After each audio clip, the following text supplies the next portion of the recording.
Titas gas সংকটে চরম দুর্ভোগে সাভারের জনগণ। একদিন নয়, 2 দিন নয়, 1 মাস নয়, 2 মাস নয়, বছর পার হয়ে গেলেও নাই কোনো সমাধান। গত 2 দিন আগে সাভার তিতাস গ্যাস কোম্পানিতে সাভারের ভুক্তভোগী জনগণ সবাই একত্রিত হয়ে অভিযোগ দিয়েছে এবং প্রতিবাদী আন্দোলন গড়ে তুলেছিল।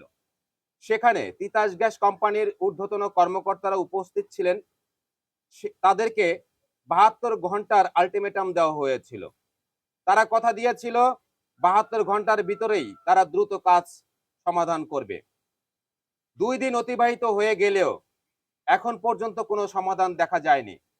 ইতিমধ্যে আরো কিছু তথ্য পাওয়া গিয়েছে। ঘটনার আড়ালের কিছু ঘটনা লুকিয়ে আছে।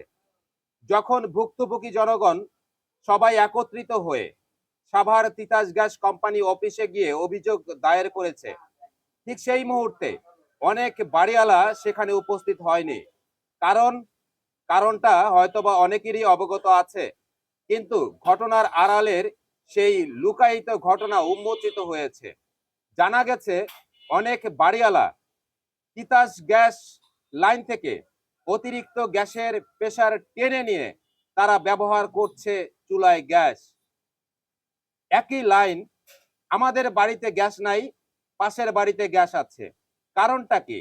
কারণটা যখনই জানা গেছে তখন জানতে পেরেছি সেই তিতাস গ্যাসের লাইনে রাইজারের সঙ্গেই অটো ডিভাইস কিংবা বুস্টার মেশিন প্রয়োগ করা হয়েছে, যে কারণে একটি বাড়িতে কখনোই গ্যাস পাওয়া যাচ্ছে না, কিন্তু পাশের বাড়িতে ঠিকই গ্যাস পাওয়া যাচ্ছে। এভাবেই সাভারে বিভিন্ন বাড়িতে বুস্টার মেশিন এমনকি ডিভাইস ব্যবহার করা হচ্ছে। এই বুস্টার মেশিন ও ডিভাইস যারা ব্যবহার করছেন তাদের দৃষ্টি আকর্ষণ করে বলছি, এটি সম্পূর্ণ আইনগত অপরাধ এবং বিপজ্জনক। যে কোনো মুহূর্তে দুর্ঘটনা ঘটে যেতে পারে, আগুনের লিলিহান শিখা ধাউ ধাউ করে জ্বলতে পারে। এমনকি ছোট ছোট যে ছিদ্রগুলো আছে তিতাস গ্যাস লাইনের, ছোট ছোট পাইপে, শাখা প্রশাখা পাইপের যে ছিদ্র আছে, সেগুলো অতিরিক্ত চাপ প্রয়োগ করার কারণে সেই ছিদ্রগুলো বড় হয়ে যাবে এবং আপনার সুবিধার জন্য আশেপাশের ফ্ল্যাটে, আশেপাশের বিল্ডিং এ, আশেপাশের যে বাড়িগুলো আছে সেই বাড়িতে পর্যাপ্ত পরিমাণে গ্যাস পাচ্ছে না। এই বিষয়গুলো চিরুনি অভিযানের মাধ্যমে তিতাস গ্যাস কর্তৃপক্ষের দৃষ্টি আকর্ষণ করে অনুরোধ করছি, দ্রুত সময়ের ভিতরে প্রতিটি বাড়ি তদারকি করে অভিযান চালিয়ে দেখা হোক এবং যারা বুস্টার কিংবা ডিভাইস ব্যবহার করেছেন তাদেরকে দ্রুত আইনের মাধ্যমে দৃষ্টান্তমূলক শাস্তির দ্বার প্রান্তে আনা হোক এবং যারা বৈধ গ্রাহক তাদেরকে পর্যাপ্ত সেবা দেওয়া হোক।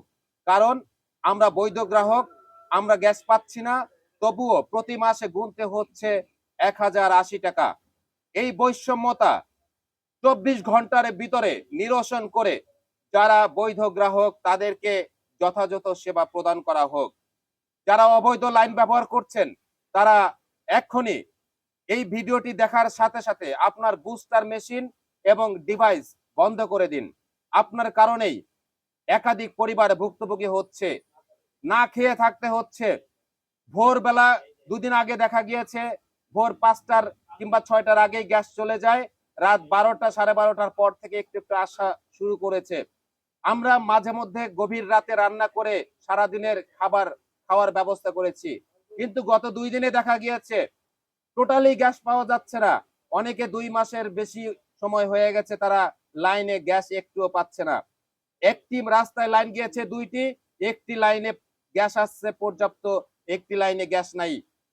এবং সাভারের যারা অবৈধ বিভিন্ন ডাইং মেশিন আছে, ফ্যাক্টরি আছে, বিভিন্ন কলকারখানা আছে, তাদেরকেও লাইন দিয়েছে এবং সেখানে বুস্টার মেশিন, ডিভাইস কিংবা অত্যাধুনিক মেশিন ব্যবহার করা হয়েছে বলে জানা গিয়েছে। এইগুলো অনতিবিলম্বে বন্ধ করে যারা বৈধ গ্রাহক, রেসিডেন্সিয়াল এলাকা, বাসাবাড়ি, তাদেরকে গ্যাস পর্যাপ্ত দেওয়ার জন্য অনুরোধ জানাচ্ছি। এবং সাধারণ জনগণ, আপনাদের দৃষ্টি আকর্ষণ করছি সচেতনতামূলক, আপনার এবং আমাদের সবার জনকল্যাণে প্রতিটি মানুষ, প্রতিটি বাড়ির পাশের বাড়িতে খবর নিন আপনার বাড়িতে গ্যাস নেই, আপনার পাশের বাড়িতে গ্যাস আছে কিনা। যদি গ্যাস থাকে মনে করবেন যে সেখানে এক্সট্রা ডিভাইস কিংবা বুস্টার মেশিন কিংবা অন্য কোনো বিকল্প ব্যবস্থা গ্রহণ করা হয়েছে, তাদেরকে আইনের আওতায় তুলে ধরুন। আমরা সবাই একত্রিত হয়ে আসুন, জনকল্যাণে আমরা সবাই সমানভাবে এই তিতাস গ্যাসের লাইনের যে গ্যাস আছে সেটা আমরা ব্যবহার করি। কেউ খাবে কেউ খাবে না, কেউ পাবে কেউ পাবে না, তা হবে না, তা হবে না। জনগণ সবাই ঐক্যবদ্ধ হন। আসুন আমরা আমাদের ন্যায্য দাবি আদায়ের লক্ষ্যে সবাই ঐক্যবদ্ধ হয়ে প্রতিবাদী আওয়াজ তুলি। আমাদের দেওয়ালে পিঠ থেকে গেছে, আর ধৈর্য ধরে থাকবো না। 72 ঘন্টার আলটিমেটাম দিয়েছিলাম, যদি এই 72 ঘন্টার ভিতরে তিতাস গ্যাস কোম্পানি যদি আমাদের সমস্যার সমাধান না করে দেন, তাহলে পরবর্তীতে আরো কঠিন থেকে কঠিনতম সিদ্ধান্ত নেওয়া হবে। প্রয়োজনে বাংলাদেশের জনপ্রতিনিধি যিনি আছেন, প্রধানমন্ত্রী, ওনার বরাবর আমরা যেতে বাধ্য হব।